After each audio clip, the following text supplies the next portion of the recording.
introduction. And so we are moving to the city of Krasnoyarsk now, one of the most fascinating places in our country, I would say.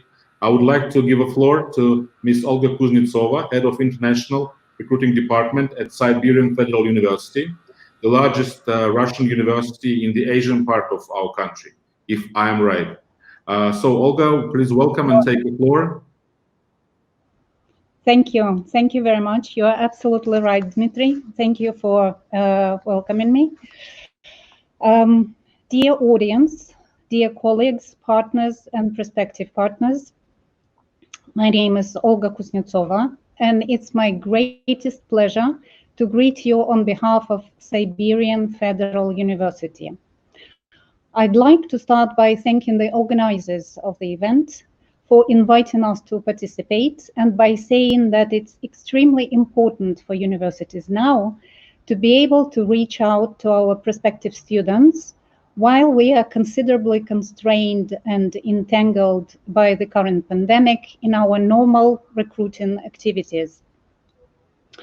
In my presentation, I'm going to tell you about the university I come from, focusing on a few programs most suitable for international students. At the end of my presentation, I'll answer a very important and most common question, which always comes in the menu of frequently asked questions. Where are you located? So I'll briefly tell you where we are located. Let's start. My university belongs to a group of millennial universities. These are the universities which are 50 years old or younger. In 2019, the Times Higher Education ranking included 351 universities in this list. Our university sits there in 56th position. Siberian Federal University was established in 2006 by a merger of 5 educational institutions in the city of Krasnoyarsk. It was the first federal university in Russia, followed by another 9 universities in the pool. Nowadays, it's among the biggest Russian universities, and since its foundation has belonged to the country's top 20 universities. At our 21 schools, we train more than 26,000 students, about 1,000 of whom are internationals coming from nearly 50 countries in the world. I'll briefly comment through the slides, as I know you will be able to receive the presentation after the event, and you'll have a chance to read the information at your own pace and convenience. In the next slide, we present our master's level programs, which are taught in English. There are 5 of them. 4 are in trendy areas such as IT, biotechnology, and banking. And the skills and knowledge gained in them are universally applicable. The program in petroleum chemistry has traditionally been of interest to representatives of oil mining countries.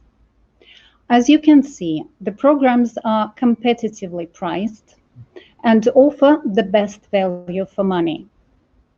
A bachelor's degree is in a related area would be a prerequisite for the 4 of the programs, while in banking, the colleagues believe that they can train a student even if their early education was not related to economics or finance.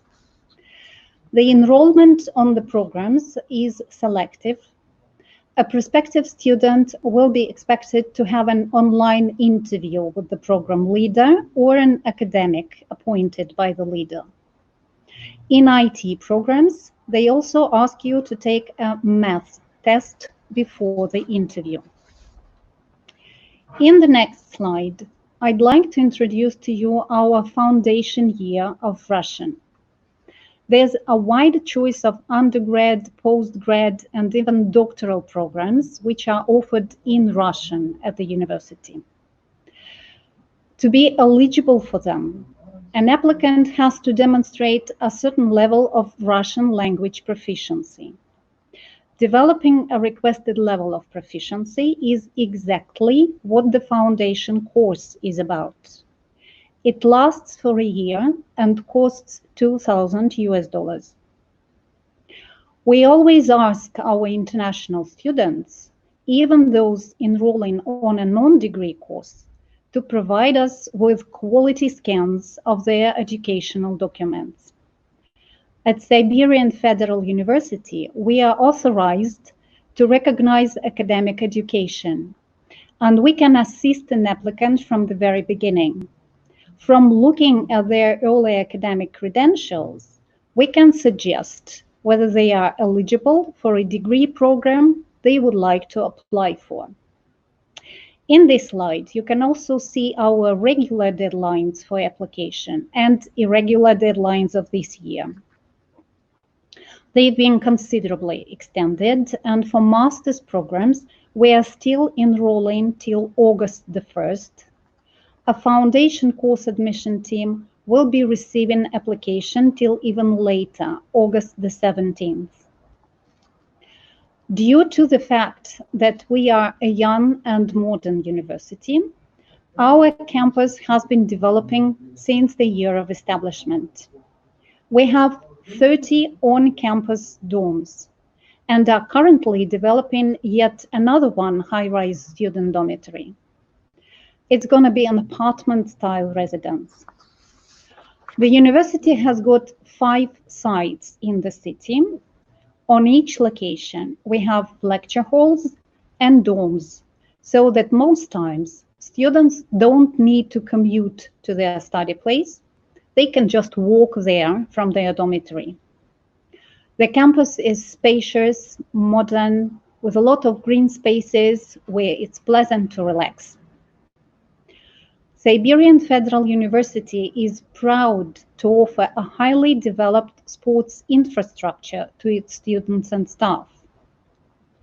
We have 30 gyms, including the ones in students' dormitories, 2 swimming pools, track and field stadiums, indoor and outdoor football pitches, to mention just a few. Our newest sport development is a mini golf course. So people with a healthy lifestyle philosophy, both students and staff, will find a lot of support for maintaining this philosophy. Hardly can one imagine a modern university without thinking of possibilities for students to develop their extracurricular creativity. At Siberian Federal University, we take it very seriously and provide our students with a broad range of clubs and societies. Singing, dancing, performing, producing, they'll surely be able to find something catering for their tastes. Our international students can join one of the university's national communities, or they can start a new one. The international population of the university and prospective students are supported by designated services. It's the International Admission Office, whose team work with students who need visa support from the university, and the Office of International Student and Staff Support. These guys aid internationals with their adaptation, from pick-up services to helping with choosing a mobile provider and an insurer. Arranging a health and safety insurance is compulsory for our students, as the university has stringent health and safety regulations. Commenting on this slide, I'd just like to mention about a cherry on top of our great accommodation facilities. This year, Siberian Federal University will be giving a bonus to its international students. Those who enroll on degree programs will receive a year-long waiver of paying a rental cost. So for the academic year 2021, their accommodation will be free for them. As I've promised earlier, this last but one slide is devoted to our location, a modern, vibrant, and beautiful city of Krasnoyarsk. Krasnoyarsk is among the biggest Siberian cities. We are located in the eastern Siberia. The city is divided into the so-called right and left banks by the river Yenisei, which belongs to the 10 Russia's most powerful rivers. It's an official fact, and you can check it in the wiki, that the geographical center of Russia, Lake Vivi, is located in the Krasnoyarsk region. Traditionally, Krasnoyarsk has always been an industrial city, as well as the region in general. The region is the home for such large internationally known businesses as the aluminium producer Rusal, Norilsk Nickel, Gulidov Krasnoyarsk non-ferrous metals plants, and others. They all have been the university's long-standing partners, by the way. However, over the last decade, Krasnoyarsk has been focusing on urban development and making the city environment more residents-friendly. This trend resulted in hosting a large international sporting event in 2019. It was the 29th Winter Universiade, a kind of Olympic Games for students. We received more than 3,000 athletes from 58 countries who participated in events in 11 kinds of sport. A number of guests who visited this global event was hard to evaluate. It's said that approximately 200,000 national and international guests visited the city during the event. Before I say goodbye, I'd like to draw your attention to the very important information. It feels highly likely that the new academic year will be started online for our international students. At Siberian Federal University, we've decided on the following approach. Our international students, freshly enrolled and current, will start their studies online. And after the international travel becomes possible, they will be receiving invitation letters to apply for an entry visa. When they arrive at place, they will just be proceeding from the point at which they stopped online. We have so much more to show to you and to share with you. So please contact us. We'll be happy to respond to your queries. And the best way will be to come when it's possible and see everything with your own eyes, to touch and feel it. You are wholeheartedly welcome to join us at Siberian Federal University. Thanks a lot for investing your time to follow my presentation. Thank you very much. Thank you very much, Olga, for this presentation. It's really interesting to know about your city, which is so big and so famous. Actually, I wanted to ask you a couple of questions, if you don't mind. First of all, one of the colleagues from Egypt, our certified national partner in Egypt, Osama, passes you his best regards, since he has actually graduated from Siberian University, so he feels like home when he comes to Siberia. And the second question, more serious, is about what is the atmosphere for international students in Krasnoyarsk? I mean, I suppose it's a question about general environment. Is it friendly to international students or not so friendly? Please tell about this. Thank you for this question. Yes, it's quite understandable why people inquire about it, because we are located in the deep depth of the country. But with the establishment of Siberian Federal University, the atmosphere has become much more multicultural, multinational, global. And if we started with international students who were quite a rare and exotic bird for local residents, now Krasnoyarsk has become quite familiar and quite accustomed to welcoming people coming from all over the world. We have a large group of students coming from African countries, from Latin America, from the Middle East, Asian students. And, nowadays it's taken as an absolutely ambient phenomenon, as a part of Krasnoyarsk, and local residents are proud to be a host for international students. Right, that's really good. Another question I would like to ask you is that since we all know that on August 5th it will be officially possible for international students to get part-time employment, and since Krasnoyarsk is a very big industrial city, and there are also many companies that provide different services.